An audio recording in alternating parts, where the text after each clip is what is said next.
Buenos días, vamos a empezar la sesión 2 de estas jornadas.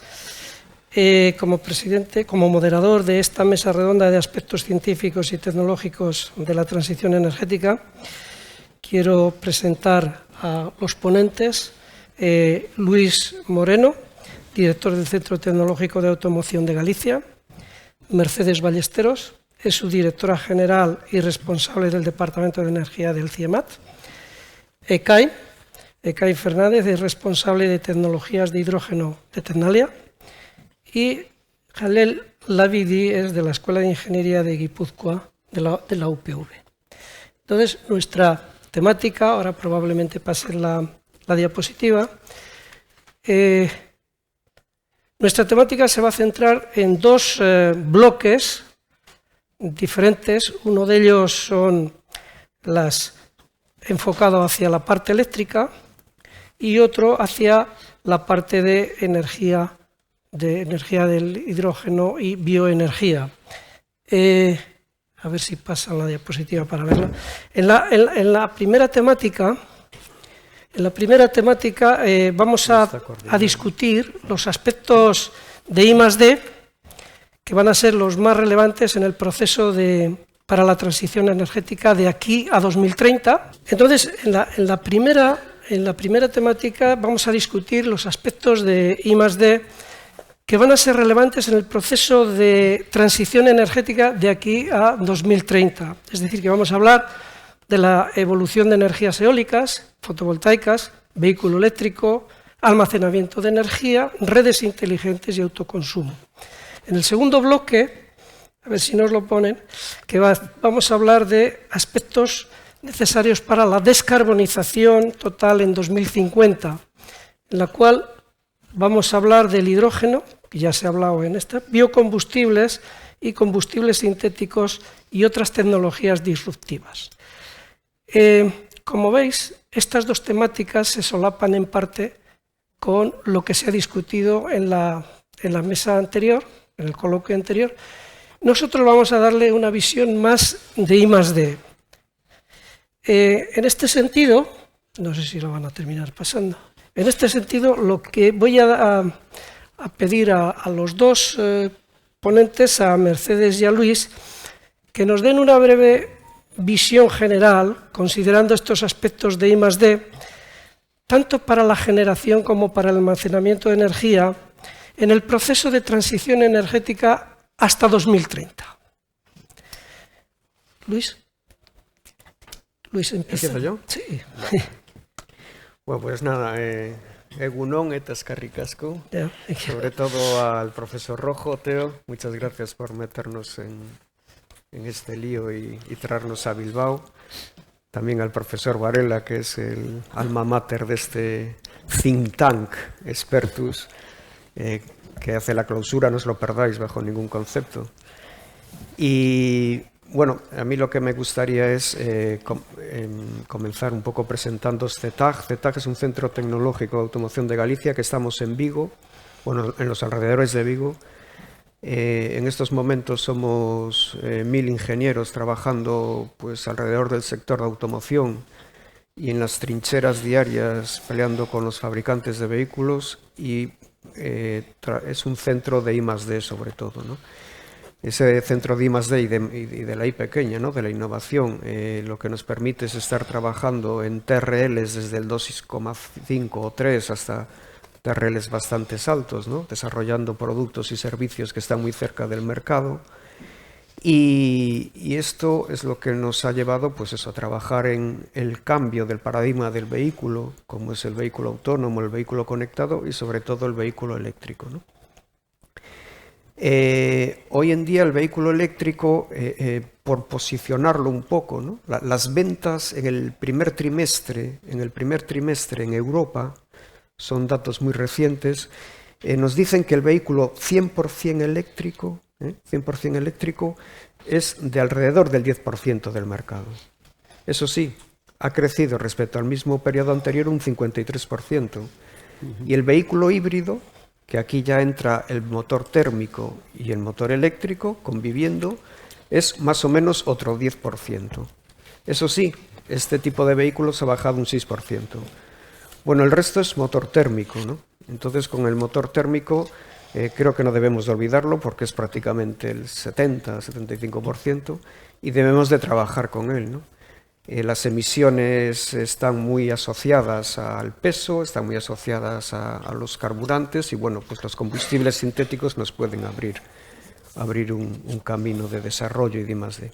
Pero independientemente, y volviendo al vehículo eléctrico, que es lo que nos puede ocupar y que realmente ocupa al país, ¿no? Como sabéis, el país está inmerso en un plan de transformación y recuperación económica, los llamados PERTE, ¿no? Y el primero que ha lanzado y que está a punto de cerrar su convocatoria es el PERTE-BEC, en el que se quiere impulsar de verdad la fabricación del vehículo eléctrico, ¿no? Y la transformación de todos los vehículos que se fabrican en España hacia ese vehículo eléctrico. Esto tiene su razón de ser, además de sugerencias o, entre comillas, imposiciones normativas, también la estrategia que todos los fabricantes de vehículos han marcado. Tanto Volvo, Ford ha dicho que en el 2030 el 100% de sus vehículos europeos serán eléctricos, Stellantis lo mismo. Pues nos hace trabajar en CETAG, trabajar en los centros tecnológicos, que somos un elemento muy importante del ecosistema de investigación y de I+D, en aspectos como son los materiales, por supuesto las infraestructuras de recarga, la distribución territorial de la fabricación de baterías, ¿no? Que antes se hablaba, no es algo evidente y también es una de las líneas de trabajo de las posibles ubicaciones de las fabricaciones de baterías en España. ¿Qué pasa con la segunda vida de las baterías? ¿Qué va a pasar con los precios? Ahora mismo es evidente que un vehículo eléctrico no es absolutamente competitivo con el resto de vehículos.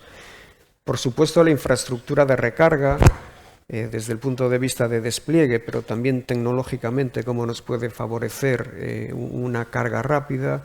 En fin, hay una serie, digamos, de retos, digamos, económicos, estratégicos a resolver y, por supuesto, que están acompañados de una serie de retos tecnológicos, como son los rangos de las propias baterías, como decíamos, los sistemas de recarga, ya no solo eléctricos, sino cómo pueden combinar con el hidrógeno, la integración del vehículo eléctrico en el vehículo inteligente, hablando ya de la movilidad autónoma sostenible, ¿no? La movilidad como servicio también, y eso enlazado con el vehículo autónomo, cómo todo esto también influye en los vehículos de última milla y cómo se adaptan las ciudades y las smart cities y cómo somos capaces de compatibilizar esas emisiones. Por supuesto, el tema de las baterías es un elemento muy importante, además de todos los nuevos materiales que pueden investigarse. También tenemos que tener en cuenta que las baterías actuales de un vehículo eléctrico pesan 500 kilos. Claro, estos 500 kilos tenemos que reducirlos de forma drástica para que el vehículo se aligere. Tenemos que hablar de la gestión térmica, cómo las baterías de alguna forma se calientan y cómo se gestiona ese tema. La gestión electrónica de potencia, ahora que estamos inmersos en una crisis de chips, pues saber también cómo se van a incorporar. Y todo esto, por supuesto, con una validación de lo que las baterías se requiere. Y la validación pues se hace en laboratorios pues como el nuestro, ¿no? Y en otros muchos laboratorios, porque, por ejemplo, siempre se ha dado el dato de que un vehículo normal hoy en día para salir a la calle hace previamente 2 millones de kilómetros en ruta, pues los vehículos eléctricos autónomos van a necesitar más de 100 millones de kilómetros para validar realmente, ¿no? El acostumbrar al mercado al vehículo eléctrico pues también es uno de los grandes retos. Claro, los que tenemos una cierta edad nos cuesta conducir en reserva, ¿no? Pero claro, en el vehículo eléctrico esta es una permanente casi reserva, ¿no? Sobre todo si pones el aire acondicionado y si vas por cuestas, ¿no? En Vigo lo sabemos bien este tema. Bueno, en fin, yo suelto así a priori muchos temas, Teo, gracias, para que nos dé pie y nada, y vamos desarrollando. Muy bien. Mercedes. Buenos días, Egunon. Lo primero también agradecer a los organizadores el darme la oportunidad de estar aquí. Es Carricasco, y después del agradecimiento querría empezar con una pequeña crítica acerca de la cuota femenina, que ya me han transmitido alguna de las asistentes aquí que tenemos en la reunión. Pues evidentemente las mujeres tienen mucho que opinar en el mundo de la energía también, y nos hubiera gustado a muchas de las que estamos aquí que también hubiera habido más presencia femenina en las mesas. Decíamos que la primera ha sido un poco que hay que tener corbata parece que para opinar, ¿no? Bueno, pues eso lo tenemos que ir corrigiendo. Y luego, después de esta libertad que me tomo, y luego decir que hablábamos en la anterior mesa de verdades incómodas o de verdades inconvenientes, ¿no? Pero la primera verdad inconveniente es que el sistema energético europeo es ineficiente, y es ineficiente desde el punto de vista técnico. Hemos visto esas gráficas de qué energía primaria llega a energía final. Evidentemente no podemos seguir utilizando unas tecnologías que se dejan el 60% de la energía sin que llegue a uso final. Y desde luego desde el punto de vista económico. Estamos viendo también que este sistema energético que tenemos en Europa, desde el punto de vista económico, tampoco es sostenible. Y hablábamos en la mesa anterior de la competitividad de la industria, de que tenemos que hacer esta transición sin que nuestra industria pierda competitividad por los precios energéticos, pero el debate de los precios energéticos, saben todos ustedes también, que es un debate viciado. Evidentemente, ¿qué precio tiene la energía? Hasta que no seamos capaces de internalizar los precios de la energía, lo que pagamos por el precio de la energía es algo absolutamente manipulable, quiero decir. Con lo cual, en el momento que hasta que no seamos capaces de que el debate sea abierto, sea sincero, y seamos capaces de poner todas las cartas boca arriba encima de la mesa, pues va a ser muy difícil que cambiemos estos discursos o mensajes malentendidos por parte de la energía.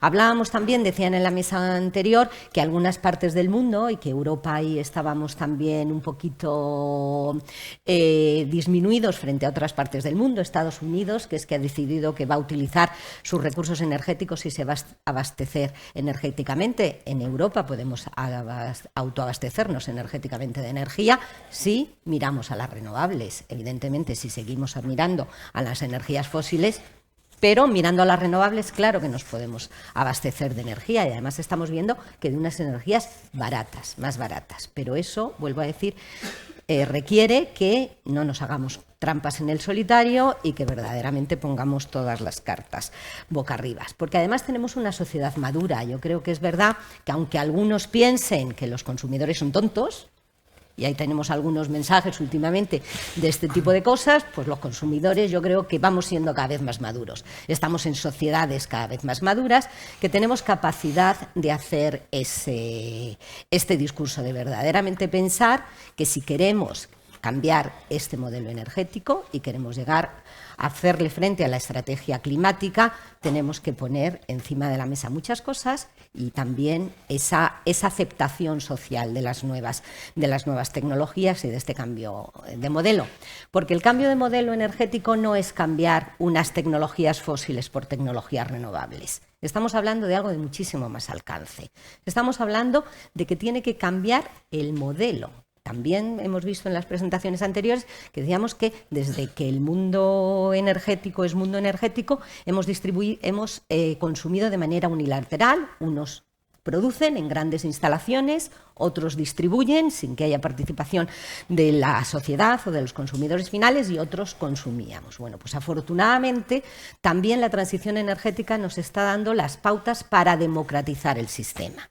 Evidentemente, ahora los consumidores vamos a ser también productores de energía y vamos a tener también que opinar, ¿no? El autoconsumo, las comunidades energéticas, son cosas que tenemos que analizar y que estamos poniendo encima de la mesa.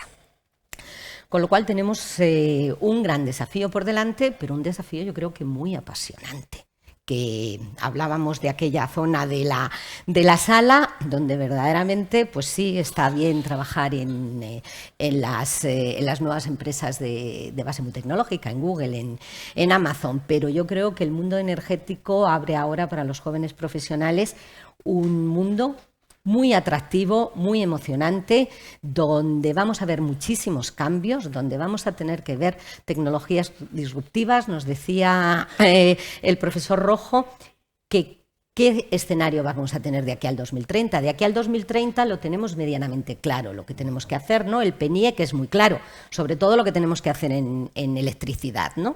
Sabemos que tenemos que instalar, sabemos qué sistemas de almacenamiento tenemos que poner en baterías, en hidrobombeo, en nuevas tecnologías, en solar termoeléctrica, en renovables gestionables. Tenemos un poquito menos claro, porque es más difícil, qué vamos a hacer en transporte y en energía, en industria de gran consumo energético, pero bueno, lo tenemos medianamente claro, el escenario a 2030. Lo que no tenemos nada claro es qué vamos a hacer a 2050. Evidentemente, llegar a la descarbonización total, no del sistema energético, sino del sistema económico, va a requerir que aparezcan un montón de tecnologías disruptivas que ahora mismo ni imaginamos, con lo cual ahí está el papel de la I+D. Yo vengo representando a un centro de I+D, al Centro de Investigaciones Energéticas, Medioambientales y Tecnológicas, un organismo público de investigación perteneciente al Ministerio de Ciencia e Innovación, y tenemos muy claro que el escenario hacia 2050 tiene que ser completamente disruptivo.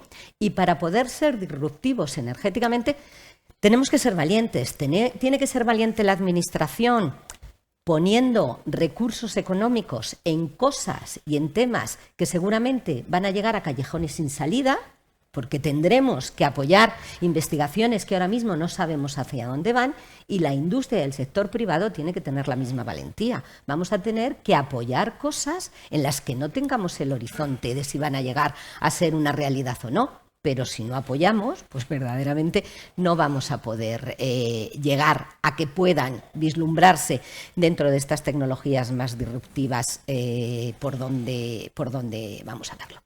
Y otra de las cosas que también quería, y ya con esto corto, es decir que todas las tecnologías, o por lo menos muchas, van a tener que convivir. Otra de las cosas que se ha acabado ya es este modelo energético donde hay pocas tecnologías jugando y pocos actores. De futuro vamos a tener que tener muchas tecnologías, y esto quiere decir que el sistema se hace más complejo, porque evidentemente es más fácil regular, controlar lo pequeño y concentrado que lo distribuido y con muchos actores, pero vamos a tener que jugar ahí. Ahí el tema de redes, pues por supuesto tiene muchísimo que aportar, o somos capaces de transformar nuestra red de distribución, tanto nuestras redes eléctricas como nuestras redes de distribución de lo que ahora son combustibles líquidos, como nuestra red de distribución de gases. Van a tener que también contemplar que va a haber muchos actores y que los actores además van a tener que estar muy distribuidos. Y con todas estas patas son con las que tenemos que trabajar, y evidentemente poner todo eso en marcha y sobre todo cambiar conceptos, cambiar creencias, cambiar intereses, pues eso va a ser muy, muy costoso. La Administración tiene que ser valiente, los gobiernos tienen que legislar de una manera valiente, haciendo frente a cosas que hasta ahora mismo no habíamos tenido que enfrentarnos. La Unión Europea tiene que serlo, o sea, el tema... Hay cosas del sistema energético que parece que están escritas en piedra y que no se pueden cambiar. Los precios marginalistas de la energía, no puedo entender por qué hay esa resistencia a cambiar ese modelo en Europa, cuando estamos viendo que eso estaba muy bien para los combustibles fósiles, pero que se adapta muy mal a un sistema renovable. Tendremos que cambiarlo y todos tenemos que ser... yo creo que todos tenemos que tener claro que tenemos muchas cosas que cambiar de futuro. Y por mi parte, por ahora, nada más. Gracias, Mercedes. Bien, la siguiente pregunta va enfocada hacia ECAE y ALEL para que nos den una breve visión de la evolución del hidrógeno, de los biocombustibles y de los combustibles sintéticos, describiendo los aspectos necesarios para la descarbonización para el año 2050. ¿ECAE? Vale. Egunon a todos y a todas. Soy Caín Fernández, soy responsable de tecnologías de hidrógeno de Tecnalia, que bueno, ya la mayoría de vosotros ya conocéis. Es un centro tecnológico privado, una fundación. Y bueno, en el ámbito del hidrógeno, este año creo que hacemos 20 años, o sea que ya un poco ya sabemos un poco la tendencia que ha habido en los últimos años. Yo sí que quería comentar, tanto Luis y Mercedes, me ha encantado las palabras que habéis dicho y estoy totalmente de acuerdo que tenemos que cambiar de modelo, tanto modelo energético, como interactuamos también con la naturaleza, porque luego eso también hemos visto que puede provocar pues, acontecimientos como una pandemia y al final estamos todos interrelacionados. Impulsar, por supuesto, energías renovables. También un punto importante que has comentado, Mercedes, es el tema de impulsar las diferentes tecnologías, que no hay una solución tecnológica única. Ni hay, por ejemplo, pues el tema de combinar la electrificación con otras tecnologías como puede ser el hidrógeno, que también hace 3 años no se hablaba prácticamente de hidrógeno. Y ahora de repente hay un boom, aunque se lleva trabajando muchísimos años. Y también la colaboración, ¿no? Por ejemplo, en el nuevo sector de hidrógeno que se está creando, sí que vemos que necesitamos colaborar entre, por ejemplo, las empresas más energéticas con las empresas gasistas y la verdad es que es un momento muy interesante.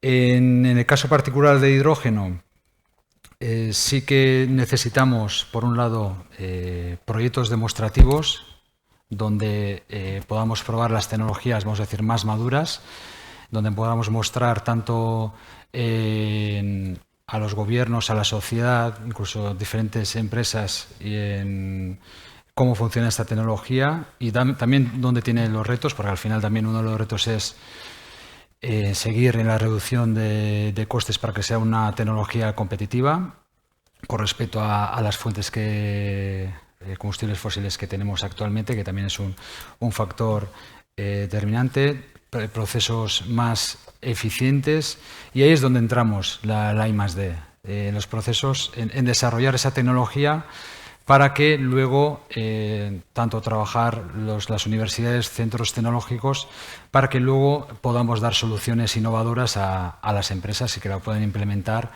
pues bueno, comercializar o industrializarlo, ¿no? Y sí que vemos retos de I+D en toda la cadena de valor de hidrógeno, desde la producción de hidrógeno, antes hemos hablado de electrolizadores, hay tecnologías más maduras como la alcalina o como la PEM, pero también hay que trabajar en otras tecnologías que requieran, por ejemplo, materiales críticos menores o que sean más eficientes como la aniónica, como la de óxido sólido. También tenemos retos en la distribución y transporte de hidrógeno. Antes hemos comentado pues, el tema de transportar hidrógeno a través de redes de gas o, por ejemplo, con otros carriers como el amoníaco, puede ser también metanol, etcétera. Y ahí, pues bueno, ya hay también proyectos en marcha, por ejemplo, en el País Vasco, en el caso de está el proyecto H2Area, donde se está estudiando la compatibilidad de los materiales, de los componentes, de las redes de gas, cuando inyectamos hidrógeno en diferentes porcentajes, ¿no? Desde un 10% hasta 100% de hidrógeno. Y aquí en el Parque Tecnológico de Zamudio, pues bueno, hemos montado, es un proyecto que lidera Nortegas, pero donde también participamos Tecnalia y otras empresas y otros centros, para montar una plataforma para ensayarlo experimentalmente, porque sí que hay estudios donde se indica que se puede reutilizar el 70% de las redes de gas, etcétera, pero lo queremos también probar experimentalmente y desarrollar tecnologías que puede ser que componentes que ahora mismo no funcionen y tengamos que mejorar para que puedan funcionar y poder transportar ese hidrógeno. Y luego también pues en los usos, ¿no? Usos, estamos hablando de movilidad, que yo creo que sí que ahí va a compartir con el vehículo más puramente de baterías, ¿no? Eléctrico de baterías. Quizás tenga el hidrógeno más encaje, lo estamos viendo para vehículos pesados. Y luego también el uso de la industria. Ahí tenemos las acerías que ya se ha comentado, la industria química que ya utiliza muchísimo hidrógeno, como es la producción de amoníaco para fertilizantes, etcétera. Entonces ahí sí que tenemos un reto de cambiar el uso de combustibles fósiles a implementar energías renovables para producir hidrógeno verde para esos procesos. Y seguramente, como decía Mercedes, también llegarán otras tecnologías y habrá un pool ahí de tecnologías con las que tendremos que convivir, y que eso también hará que haya competencia entre ellas y vayamos mejorando todos. Que al final el objetivo principal y último es llegar al 2050 o antes a una neutralidad de carbono. Que eso es lo que tenemos que tener claro, y tanto los gobiernos como las empresas y los centros y también la ciudadanía en general tenemos que tener ese objetivo como, ¿no? esa meta. Gracias. Joel. Bueno, gracias Teo, gracias por la invitación, Teo, por participar a este encuentro. Bueno, yo soy Jalel Abidi, soy de la Escuela de Ingeniería de Guipúzcoa. Bueno, trabajo en un grupo de investigación que trabaja sobre temas de biorefinería, sobre aprovechamiento de la biomasa para producir productos químicos, combustibles líquidos, diferentes materiales, diferentes tipos de cosas. Y para empezar, yo voy a compartir totalmente lo que han comentado mis colegas, y me ha gustado mucho la intervención de Mercedes, es decir, que no va a haber una única fuente de energía que va a ganar, es decir, va a haber siempre un mix energético, y no hay única tecnología que va a sobrevivir, es decir, habrá diferentes tipos de tecnología que van a competir entre ellas. Y si habéis observado esta mañana, en todo el debate que hubo una ausencia total de la biomasa. Nadie habló de la biomasa. La biomasa es una fuente inagotable. Es la única fuente que no es intermitente. A la diferencia de la fotovoltaica, a la diferencia de la eólica, es una fuente que no es intermitente y que puede jugar un rol determinante en la transición energética.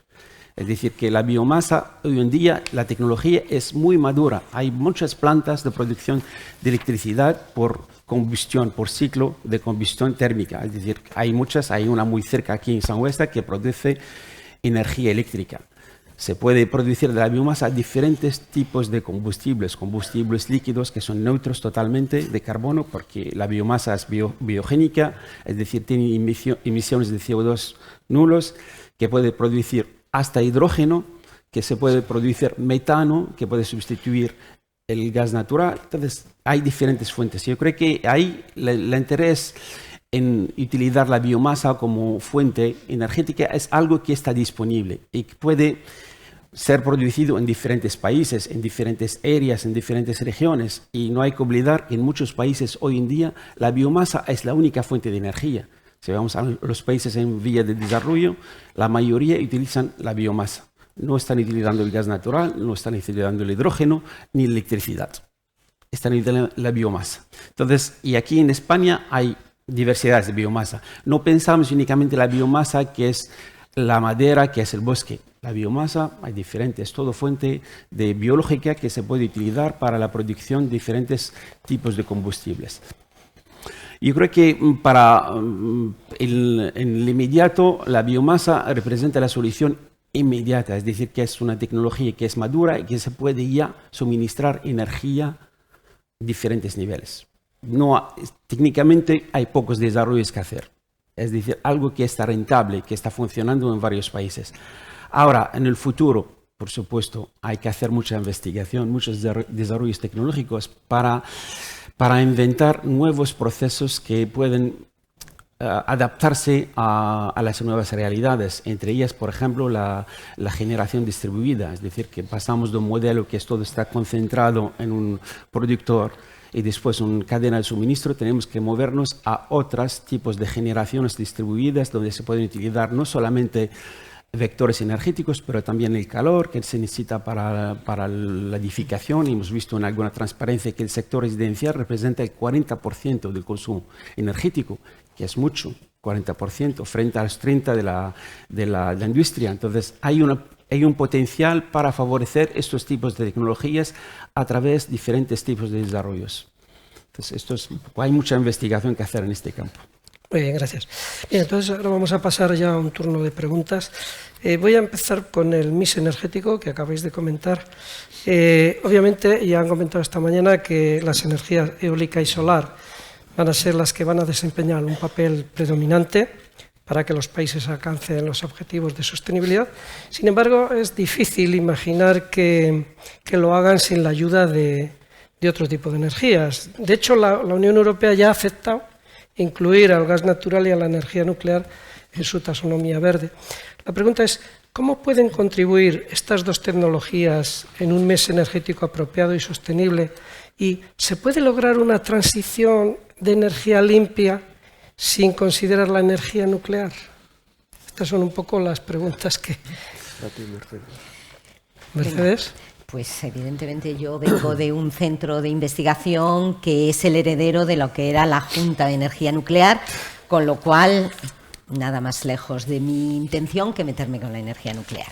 El debate de la energía nuclear, y yo siendo muy crítica con esto de incluirla en la taxonomía verde, yo creo que es verdad que bueno, distorsiona un poco lo que en principio empezó a desarrollarte con el en Europa con el tema de la taxonomía verde y evidentemente luego por las presiones de haber incluido el gas natural y la nuclear, pues bueno, con esto tenemos que trabajar. Pero el problema de la energía nuclear es que no hay interés inversor en energía nuclear en España, quiero decir. No hay ningún proyecto que yo conozca ni ninguna iniciativa por parte del sector industrial en España de poner en marcha nuevas centrales nucleares. Otra cosa es que las que tengamos discutamos si las podemos cerrar en el calendario que ya se ha acordado o tenemos que alargar un poquito más la vida útil de las centrales, pero no es previsible, no por debate ideológico, no por planificación energética, sino por falta de interés inversor en energía nuclear. Ahora mismo la energía nuclear, que ya está amortizada, es muy barata de producir, el kilovatio hora es muy barato, pero no es lo mismo hacer una inversión en una nueva central nuclear, con lo cual yo no preveo que en España vaya a haber interés industrial por instalar nueva generación nuclear, sobre todo cuando tenemos otras alternativas renovables que son muchísimo más baratas desde el CAPEX y el OPEX, con lo cual si yo fuera inversor pues me animaría más a hacer un parque eólico o una planta fotovoltaica o incluso solar de concentración o una instalación de biomasa que el pensar en una energía nuclear que va a tener unos procesos de tramitación administrativa. Si hablábamos antes que la tramitación administrativa para los proyectos de renovables es larga, no quiero ni pensar lo que puede ser los impactos ambientales, la oposición social, etcétera, etcétera, a una nueva instalación nuclear. Entonces, yo creo que no por planificación, no por cuestiones políticas, simplemente porque no hay interés inversor. Entonces yo no veo sitio en España para nuevas centrales nucleares. Otra cosa es que tengamos que discutir cuándo tenemos que cerrar las existentes y verdaderamente creo que hoy no hay ningún análisis medianamente serio que permita pensar que podemos cerrar en el 2030 las centrales nucleares. Se van a tener que alargar, no cabe duda de que nosotros en Madrid lo decimos, pero bueno, si se cierran las centrales nucleares más cercanas a Madrid, nos quedaremos sin luz en Madrid, claramente. O sea, que está claro que hay que hacer esa reflexión y esa reflexión cerca. Vamos a usar lo que tenemos más de futuro no lo creo. Yeah. Referente a un poco la utilización de transporte del hidrógeno, que es uno de los problemas del hidrógeno, la producción, transporte y la seguridad. Has comentado que hay varias formas de transportarlo y también se ha comentado esta mañana en el debate previo. ¿Se podrían utilizar las tuberías existentes que tenemos ahora, por ejemplo, de gas natural para el transporte de hidrógeno e impulsar nuevos suministros de hidrógeno verde para aumentar, si quieres, la demanda de hidrógeno y reducción de costos? Sí, eso es lo que hemos comentado un poco anteriormente. Sí que se prevé, o hay algunos estudios, algunas iniciativas como la European Hydrogen Backbone que dice que la infraestructura europea de hidrógeno, que está impulsada por las gasistas, las TSOs, que son las empresas, ¿no?, de transporte, ¿no?, de transporte de hidrógeno de alta presión. Sí que dicen que el 70%, estima que el 70% de las redes de gas natural se podrían aprovechar para poder transportar hidrógeno. Pero bueno, al final son estudios, pero eso es lo que comentaba. Hay que validarlo experimentalmente, que es lo que estamos intentando hacer en diferentes proyectos, tanto a nivel nacional como europeo, y también hay, por ejemplo, en otros países como en el Reino Unido, que están, de hecho, haciendo pruebas piloto en, por ejemplo, una universidad donde inyectan hidrógeno y están viendo a ver cómo funciona toda la red de gas con hidrógeno dentro de esa universidad, y ver también no solo la viabilidad técnica, sino también cómo lo ve la sociedad, cómo lo ve la gente que está en el campus, ver diferencias entre utilizar el gas natural o una mezcla de gas natural con hidrógeno. Entonces sí que se prevé que puede ser una forma de transportar hidrógeno y no habría que hacer mucho cambio, pero bueno, tenemos que trabajar y estar seguros de que realmente funciona. Gracias. La Agencia Internacional de la Energía, en un escenario de desarrollo sostenible, considera la bioenergía como la segunda fuente de energía primaria más grande del mundo, después de la solar, para una demanda total de energía de un 20% en el año 2070. Es una prescripción de la Agencia Internacional de Energía. La pregunta es, ¿se puede garantizar que este crecimiento en la demanda de bioenergía se pueda realizar de una manera sostenible, evitando impactos sociales, ambientales o económicos adversos? Bueno, yo creo que es todo. La pregunta es válida para todas las energías renovables. Y hemos visto pregunta antes sobre la eólica y la fotovoltaica. Bueno, digamos que hay una problemática detrás de la biomasa. La producción de la biomasa generalmente necesita un consumo de agua. Y como sabemos, el agua es algo muy, muy importante en el futuro. Es algo muy, muy importante en el futuro, en el desarrollo, digamos, el recurso va a ser más valioso en el futuro, es el agua. Y fundamentalmente, para utilizar la biomasa necesitamos agua. Pero la biomasa, cuando hablamos de la biomasa, hablamos de diferentes tipos de biomasa, no solamente los bosques, pero puede ser, por ejemplo, residuos agrícolas, puede ser residuos agroforestales, residuos de la industria alimentaria, residuos de urbanos, puede ser también industriales. Entonces hay diferentes tipos de residuos que se pueden valorizar.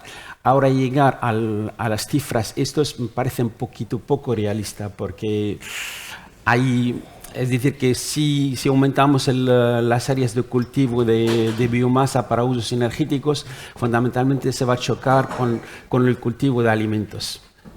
Entonces, es esta problemática que vamos a vivir en el futuro, es decir, ¿cuál es más rentable, producir alimentos o producir energía?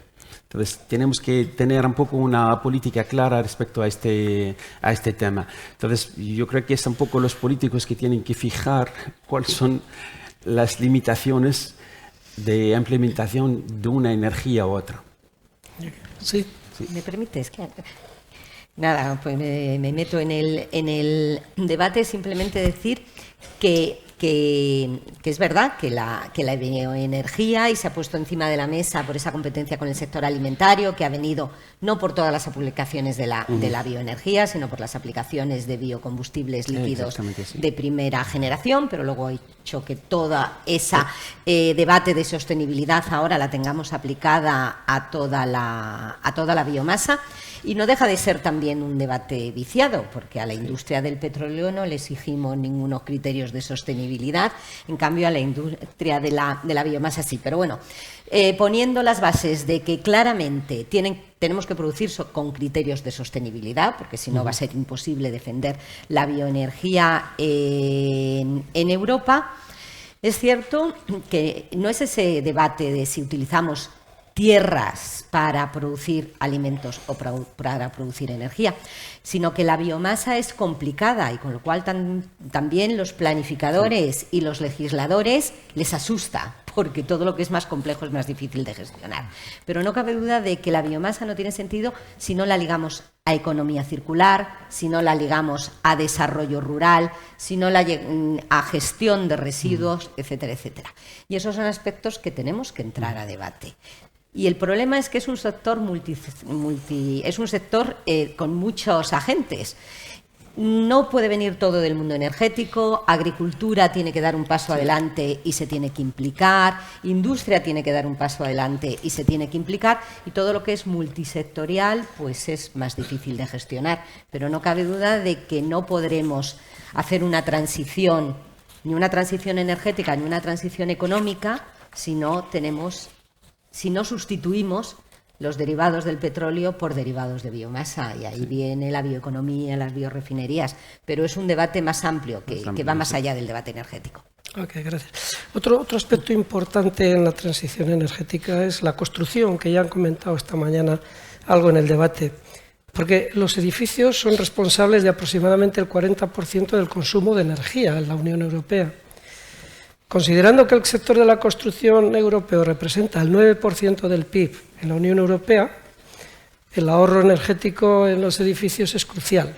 Entonces, la pregunta es, ¿cómo se podría mejorar? ¿Cuál es vuestra opinión para mejorar la eficiencia energética de los edificios? Facilitar que esta transición energética no sea costosa, diríamos. Evidentemente, el sector de la edificación. Nosotros en CIEMAT tenemos un grupo importante que trabaja en eficiencia energética. Empezamos trabajando en eficiencia energética en edificación, después empezamos hablando de eficiencia energética en entorno urbano, porque cada vez hemos pasado del edificio al entorno urbano y cada vez tenemos más claro que habrá que hablar también en el futuro muy fuerte de eficiencia energética en el sector industrial, pero no cabe duda de que veíamos antes que el 40% de la energía lo consumimos en el sector doméstico. Entonces hay que hacer un esfuerzo enorme, primero en todo lo que tiene que ver con construcción. Evidentemente, el desarrollo constructivo en las últimas décadas ha ido casi en contra de lo que es la eficiencia energética en edificación. O sea, que la vivienda de protección oficial en este país haya incentivado calderas individuales de gas natural es lo peor. Quiero decir, lo peor, lo más ineficiente. Y así hemos estado. Ahora, afortunadamente, estamos empezando a reconsiderar eso. Ahí la Administración, los ayuntamientos, las comunidades autónomas tienen muchísimo que decir. No cabe duda de que la energía más barata y menos contaminante es la que no consumimos, con lo cual el tema de eficiencia y el sector urbano y el sector de la edificación es uno de los paradigmas donde podemos hacer eficiencia energética. El tema de rehabilitación, las grandes inversiones en el PNIE que se consideran para rehabilitación energética, por supuesto para nueva construcción, donde seamos más eficientes, donde gastemos menos energía. Pero es verdad que cuando nuestra casa es la inversión más grande que hacemos en nuestra vida, la primera suele ser nuestra casa y nos hipotecamos un montón de años para poder pagarla, la segunda suele ser nuestro coche, con lo cual son dos inversiones importantes. Todo lo que es inversión en eficiencia es algo que tenemos que hacer al inicio. Luego ahorramos en combustible, pero no cabe duda de que tiene que considerarse también en la manera de cómo damos los préstamos, las hipotecas, etcétera, etcétera, que esa es una inversión que hay que hacerlo desde el primer momento. Y todo lo que tiene que ver con integración de renovables en la edificación. Geotermia, creo que es algo que tenemos abandonado en este país. Todo lo que tiene que ser geotermia de baja entalpía, no quiero decir que tengamos que llegar hasta simplemente con 10 metros, con hacer pozos de 10 metros, se puede ahorrar muchísima energía. Quizá en el entorno urbano, en las grandes ciudades sea más complicado, porque si perforamos nos damos con el metro, con las canalizaciones, etcétera, etcétera, pero todo el tema de hibridar redes de calor, los district heating, que en el norte de Europa se están desarrollando muchísimo, y en España tenemos muchísimo que hacer, que podamos, porque van a ser más eficientes. Cuanto más centralizadas, mejores sean los sistemas de generación para más habitantes, va a ser más eficiente. Pues tenemos que ir avanzando en todo eso, todo menos la caldera individual de gas natural, que ha sido nuestro modelo en los últimos años. Gracias. Un poco, Luis, has comentado antes, has hablado ya del vehículo eléctrico, de las baterías, sistema de almacenamiento, etcétera. Hay ciertos materiales, por ejemplo, los cátodos de baterías de litio-ion. Luego vamos a hablar del vehículo eléctrico, pero en principio la pregunta va más enfocada que hay una serie de materiales costosos, como son el litio, cobalto, níquel, etcétera, que de alguna forma se deberían recuperar. Europa se encuentra rezagada en la producción de celdas de baterías. Sin embargo, sí que es un poco fuerte en presencia del reciclaje. ¿Cuál es tu opinión respecto al proceso de reciclaje de ciertos materiales? También comentando, ya podemos enlazar, que el futuro, se ha comentado antes también, la innovación en materiales es fundamental, porque el 80% de los costes de las nuevas tecnologías van a depender de los nuevos materiales. Luego tengo otra pregunta ya más de innovación, pero en este caso, Luis, ¿cómo ves tú el proceso de reciclaje de ciertos materiales en la Unión Europea? Pues muy orientado a baterías, ¿no? Sobre sí, todo. Sí, básicamente. O sea, las baterías efectivamente todavía no tienen un ciclo de desarrollo suficientemente probado, testado para seguir el nuevo concepto de pack battery, de celdas, sobre todo orientándonos al pack de baterías que llevan los vehículos eléctricos, ¿no? Entonces, la aparición de una segunda vida de las baterías toma una especial relevancia, ¿no? Y creo que desde el punto de vista de I+D, pero también desde el punto de vista económico, que se puede generar un sector importante en este sentido, ¿no? Las celdas descartadas, pues efectivamente yo creo que es lo que se debería de estar investigando, en qué procesos químicos se deberían de poder reciclar, ¿no? Y aumentar, mejorar, aprovechar, ¿no? Y bueno, yo creo que fundamentalmente los nuevos materiales es desde el punto de vista de reciclabilidad, de cómo se puede optimizar, ¿no? Desde el punto de vista de mejorar el rango, desde el punto de vista de mejorar la propia reciclabilidad, y desde el punto de vista de cómo se puede incorporar en el aprovisionamiento, fundamentalmente, ¿no? Que es algo que ahí ya entra también la geoestrategia de forma importante, ¿no? Y luego que el propio material pues sea pues seguro, sostenible, todo esto, ¿no? Okay. Gracias. El siguiente punto, que está un poco relacionado con las dos temáticas, es el de la movilidad. Podríamos hablar de electromovilidad, o sea, con el vehículo eléctrico. Quiero hablar de vehículo eléctrico, no del coche eléctrico, sino el vehículo eléctrico. También intervienen, por ejemplo, pues trenes, tranvías, barcos, aviones, etc. Entonces aquí, por ejemplo, nosotros en Euskadi tenemos una empresa, CAF, que es muy importante en el mundo de la movilidad en cuanto a tranvías. Tenemos dos versiones y cada uno defiende un poco la suya, es decir, que hay uno que defiende la electromovilidad y hay otros que defienden, por ejemplo, el vehículo de hidrógeno. Ambos tienen ventajas y tienen inconvenientes. ¿cuál es, desde tu punto de vista como especialista en movilidad, cuáles son las ventajas e inconvenientes que tienen ambas tecnologías? Por supuesto, y si crees que va a primar una sobre otra, o las dos van a estar en el mercado. Bueno, como bien sabes, y no te voy a enseñar nada, los sistemas de acumulación de energía es la relación que existe entre la densidad de energía y la densidad de potencia, ¿no?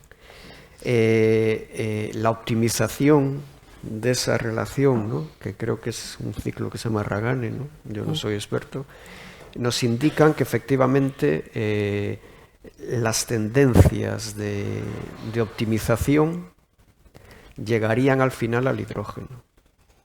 Pero claro, es lo que hablábamos antes, ¿no? Si ponemos las cortas, está el motor de explosión, el motor térmico, y está el motor eléctrico, ¿no? Esa optimización de esa técnica debe de pasar también por la utilización de supercondensadores, ¿por qué no?, como alternativa, ¿no? Y luego el propio desarrollo de la batería. Pero sin meterme en ningún lío, yo diría que el vehículo eléctrico tiene un recorrido ya y un desarrollo ya en paralelo, en colaboración con el vehículo térmico, y que el vector hidrógeno es un camino un poquitín más largo a desarrollar, a investigar, ¿no? Hay muchas cosas que investigar en el hidrógeno, ¿no? La seguridad es un tema muy importante, la velocidad de recarga también, muy importante, ¿no? Las distintas presiones, cómo se alcanzan, ¿no? Es un tema a desarrollar. Sí es verdad que seguramente sea el tema de flotas o vehículos pesados donde puede entrar antes la utilización del hidrógeno, ¿no?, que el vehículo de usuario normal, ¿no?, seguramente. Pero bueno, en la movilidad, si hablamos en el sentido amplio, sí que el hidrógeno yo creo que se va a acabar ahí, es una vector.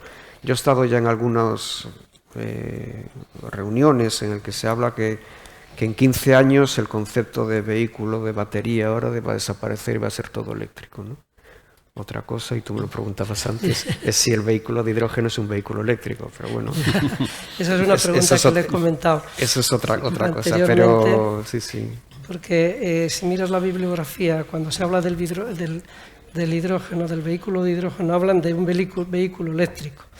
Entonces, yo tengo mis dudas si es un vehículo eléctrico, porque en realidad lo que utiliza es el hidrógeno como vector energético. Sí que es verdad que hay un proceso de electricidad, de cambio eléctrico, pero vamos, es un poco cuestión de matiz.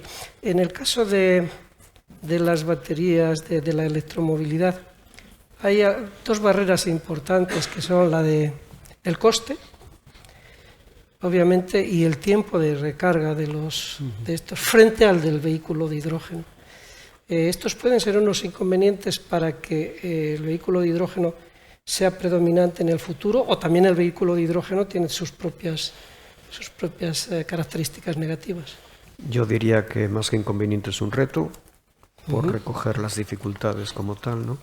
Y es evidente que es una limitación. Los rangos, por supuesto, los tiempos de recarga, la reciclabilidad, hablo de las baterías, ¿no?, del vehículo eléctrico. Pero como decía, esa aplicación del vehículo del hidrógeno en el mismo usuario que utiliza estas baterías también tiene todos los problemas que todavía por desarrollar y que todavía no se conocen, ¿no? Yo veo el hidrógeno como utilizable en corto tiempo en otros sectores de la movilidad.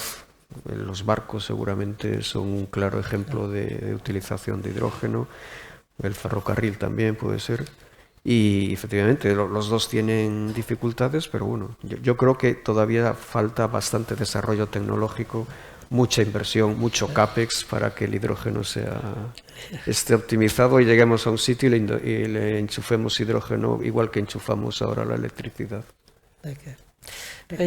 Perdón, sí, yo también lo dejo. Luego otra pregunta para vosotros. Perdón por meterme en lo de hidrógeno. Pero no, quería un poco responder a la pregunta que decías si verdaderamente va a haber electromovilidad o va a haber hidrógeno. Pues como decíamos antes, yo creo que van a convivir porque las prestaciones son muy distintas. Evidentemente, donde los tiempos de recarga largos no importen mucho, porque la gente llegue a casa, recargue por la noche, ahí el vehículo eléctrico va a tener todo el sentido para transporte de larga distancia y tal, pues el vehículo eléctrico va a tener muchas limitaciones. Entonces yo creo que van a convivir las dos tecnologías. Lo que sí que creo que está muerto, por mucho que a la industria automovilística europea le cueste entenderlo, es el motor de combustión. Evidentemente, si hablamos de hidrógeno, tendremos que hablar en el futuro de hidrógeno en pila de combustible.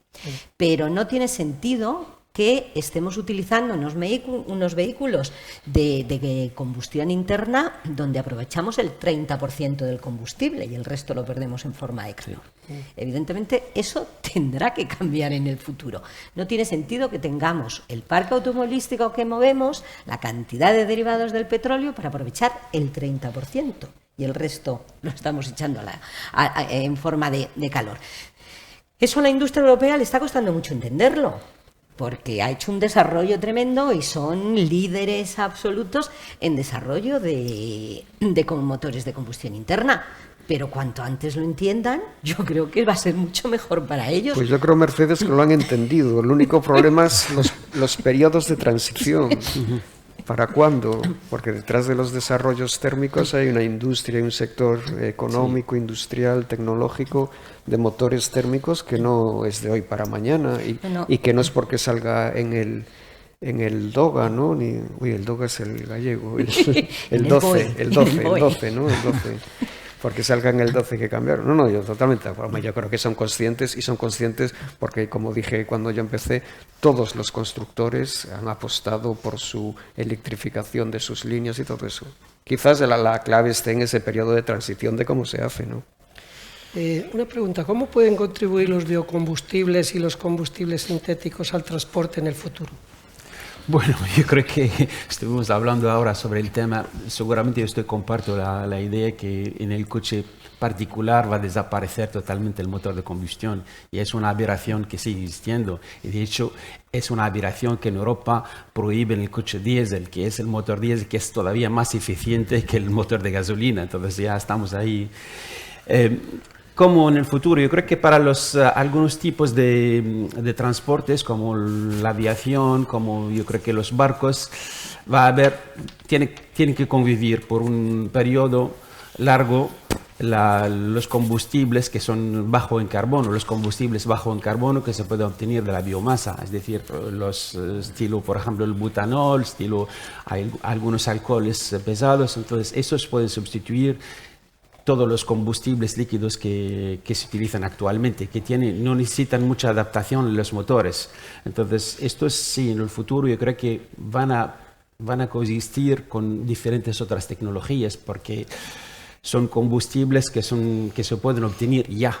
Es decir, que no necesitan la tecnología, ya existe para obtenerlos. Queda el tema de los costes, pero bueno, van a ser bastante más competitivos que la producción del hidrógeno en el futuro, con las baterías para barcos o para aviones. Entonces ya es algo que va a existir y de hecho hay muchas empresas como KLM. KLM hizo unos ensayos de vuelos con biocombustibles y otras también compañías de aviación. Entonces van a existir durante un periodo de tiempo estos tipos de combustibles.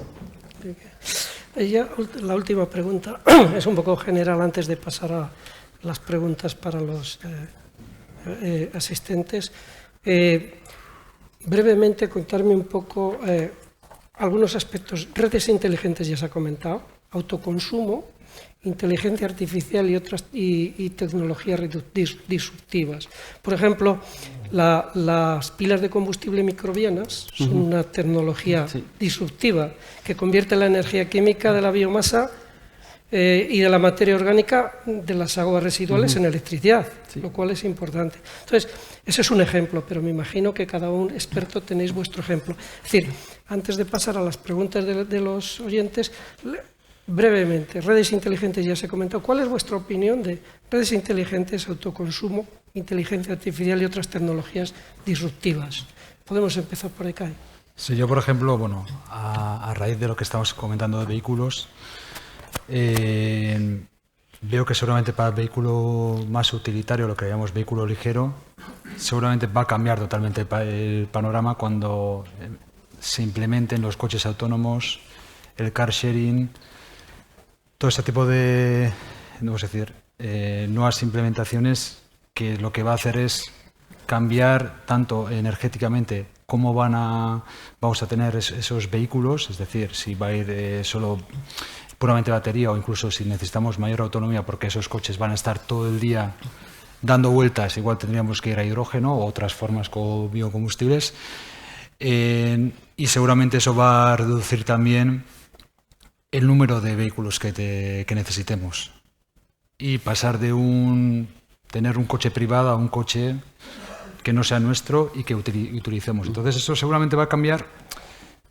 todo el escenario, ¿vale? Luego ya en particular en hidrógeno, pues hay mucho que recorrer. Como hemos comentado, hay tecnologías que están más maduras, por ejemplo en electrólisis, que ya se tiene que implementar y otras que tenemos que desarrollar. Entonces es un sector en particular que, vamos a decir, nuevo o lo que lo estamos relanzando. Entonces, pues bueno, por no ir a detalle a cada parte, porque igual no tenemos tiempo, nos podemos enrollar. Sencillamente es una respuesta concreta de cada uno de vosotros, porque quiero pasar a las preguntas de los oyentes. Sí. Yo creo que una alternativa es la integración de generación eólica y solar para crear smart grids, micro smart grids, y que pueda ser una fuente de generación para el consumo doméstico. Así como un apartado pequeño, pero que puede ser una revolución que puede servir. Muy bien. Mercedes. Yo creo que tenemos que avanzar también en renovables gestionables. Es verdad que bueno, una parte de la gestión va a venir del almacenamiento, una parte muy importante de la gestión va a venir del almacenamiento, pero una parte importante de la gestión va a venir también con hibridación. Estamos viendo que el recurso eólico y el recurso fotovoltaico son bastante compatibles en el sentido de que los días de más sol hace menos viento y los días de viento son menos soleados, con lo cual ahí se puede lograr una cierta compatibilidad entre los dos sistemas. Hibridación es un tema importante, todo puede ser eólica, no todo puede ser solar, tendremos que llegar a un mix sensato. Y luego hablábamos de renovables gestionables. Yo creo que la solar termoeléctrica tiene un papel de desarrollo futuro ligada a almacenamiento térmico. Evidentemente no tiene sentido que produzcamos con solar termoeléctrica cuando está produciendo fotovoltaica. Siempre va a ser, el coste va a ir a favor de la fotovoltaica.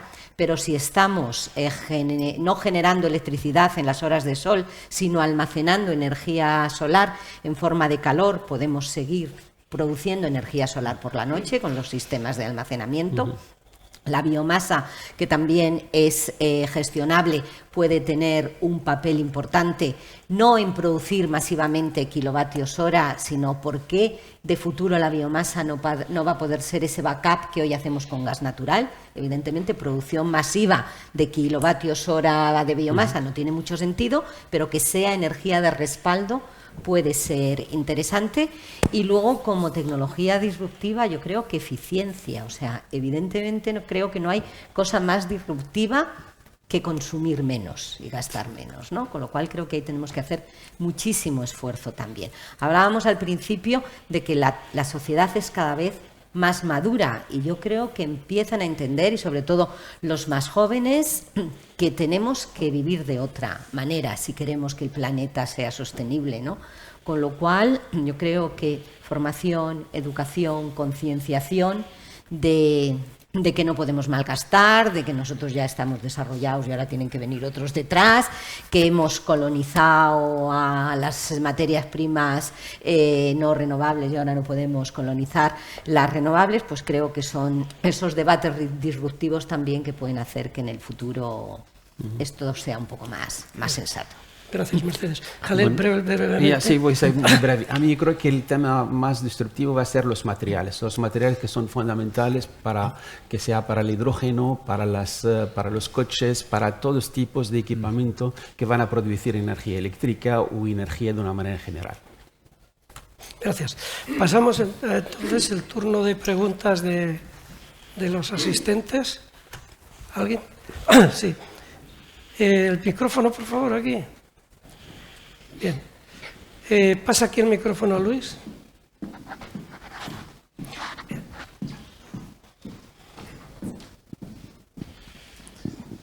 Bueno, pues muchas gracias por el interesante posicionamiento, ¿no?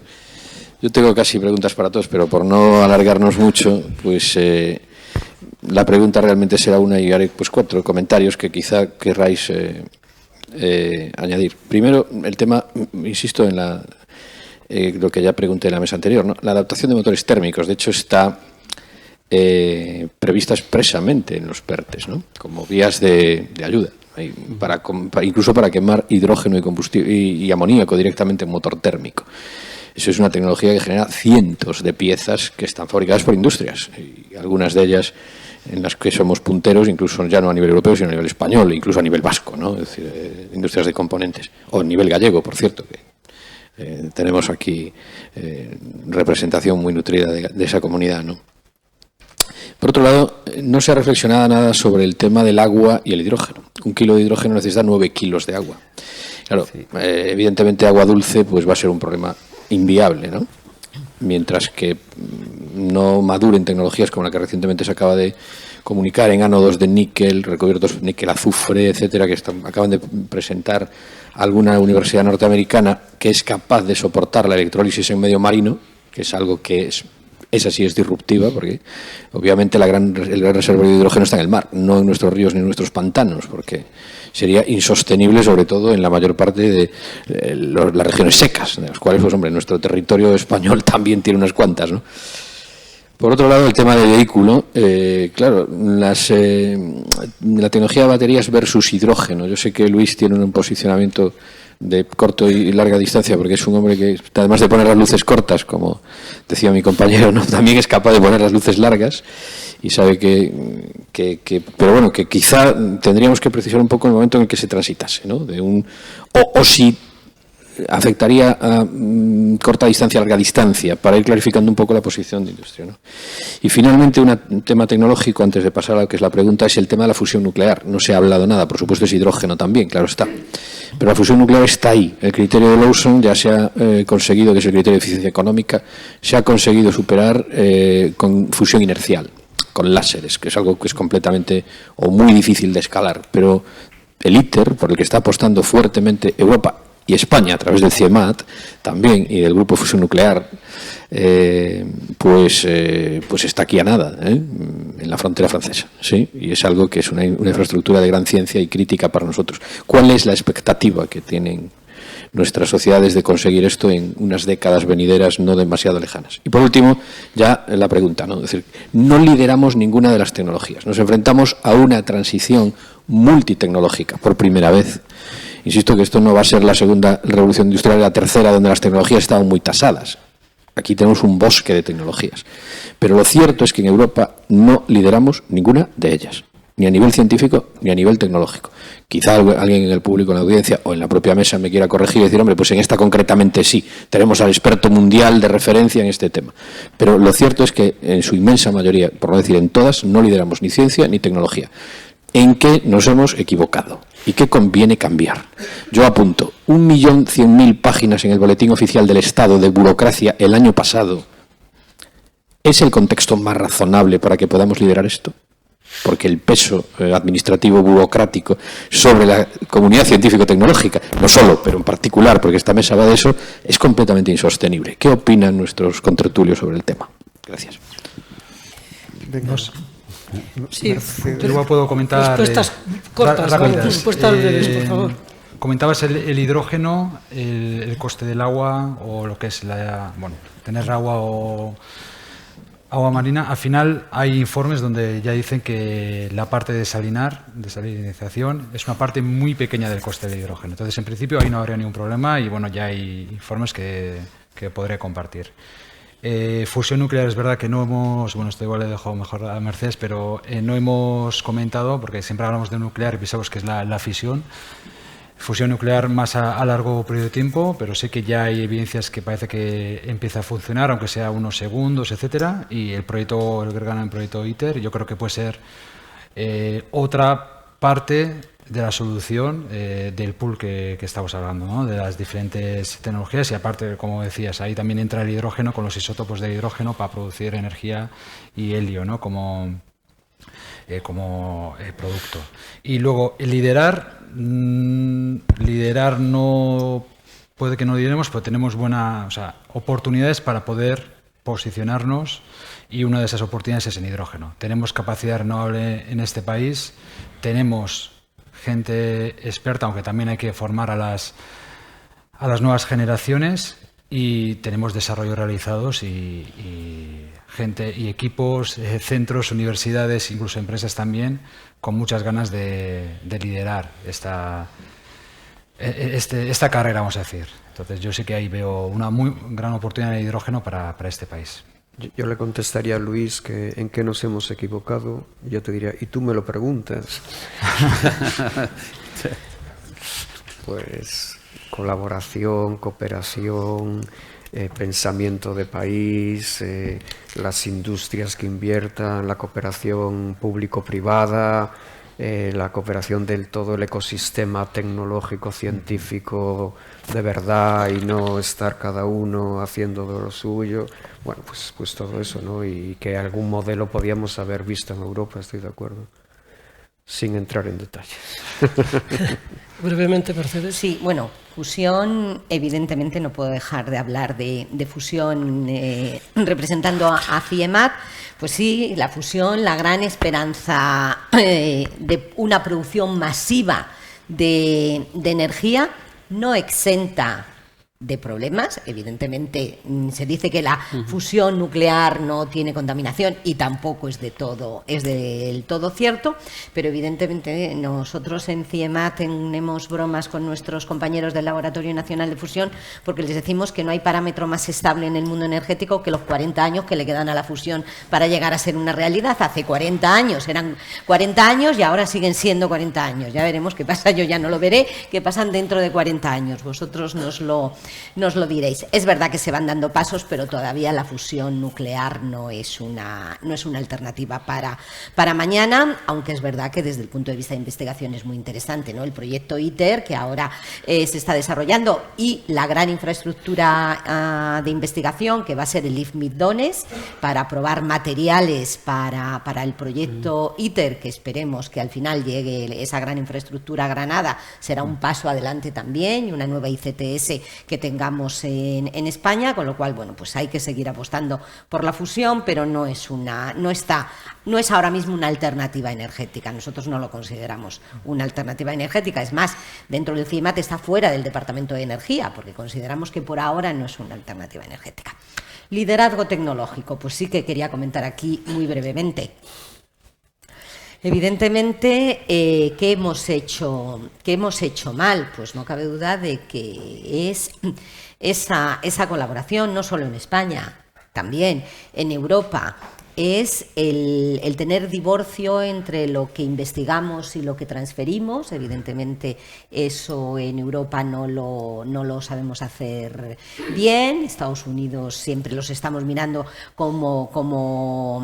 nos dan envidia porque ellos son capaces de transferir. Aquí hacemos una I+D de TRLs muy bajos, pero luego somos incapaces de llevarlo a mercado. Yo creo que ahí tenemos que incidir. Tenemos que apostar por algo. Evidentemente, los que nos dedicamos a la investigación, todos los fondos son insuficientes, con lo cual tenemos que tener claro dónde quiere apostar España como país.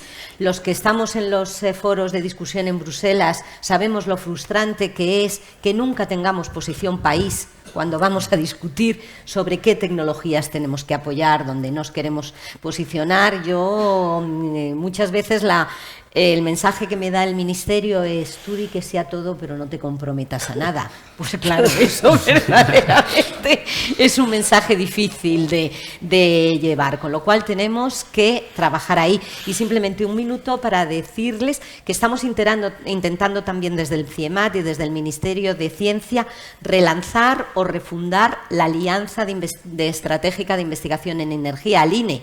No sé si muchos de ustedes están familiarizados. ALINE fue una alianza que se puso en marcha el año 2011, este año es el 11 aniversario, que fue una iniciativa de la ministra Garmendia cuando era directora de Ciencia, con idea de intentar hacer un análisis estratégico de por dónde tenía que ir la I+D en tecnologías energéticas. En aquellos momentos estuvimos muy interesados en coordinarnos con el sector privado y ahora, 10 años después, estamos viendo que tenemos que refundar al INE y que lo que tenemos que hacer es coordinar a las administraciones en España. Es tremendo, y los fondos de recuperación nos están poniendo encima de la mesa, que industria hace su política industrial de I+D, que muchas veces tiene que ver con la energética, sin hablar con energía, con transición ecológica. Transición ecológica hace sus propuestas, sus planes, etcétera, etcétera, sin tener en cuenta la visión industrial. Por supuesto, todo sin tener en cuenta la visión de I+D, y evidentemente así pocos líderes vamos a llegar a ser. Entonces, bueno, os animo a que os unáis en esta nueva etapa de ALINA que estamos intentando reforzar, porque creemos que por lo menos va a ser un foro de debate donde podamos hablar de manera clara y sin sesgos de por dónde queremos ir y qué es lo que está pasando.